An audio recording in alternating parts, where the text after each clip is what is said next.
இன்ஸ்டாகிராமில் ஒரு ட்ரெஸ்ஸு ஒன்று ஆர்டர் பண்ணேன் மேம். அந்த ட்ரெஸ்ஸு வந்து ரேட்டு வந்து 500ரூவான்னு சொல்லி அது ஆன்லைனில் போட்டிருந்தாங்க. 570ரூவான்னு சொல்லி, சரி ஓகே இந்த ட்ரெஸ் வேணும் அப்படின்னு சொல்லி போட்டு 570ரூவா நான் வந்து பே பண்ணேன்.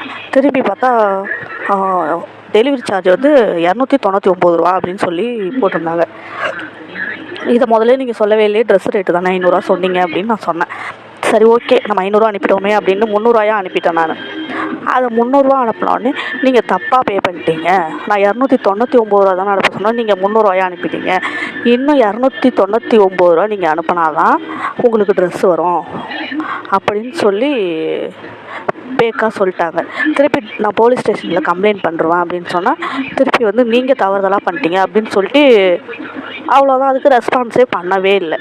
இதை மாதிரி எத்தனை பேர் அவங்க வந்து இந்த மாதிரி தவறுதலாக செய்வாங்க. அதுதான் இப்போது 900ரூபா காசு எனக்கு போயிடுச்சு. இப்போ 900ரூபான்றது எத்தனை பேர் இதை மாதிரி ஏமாறுவாங்க?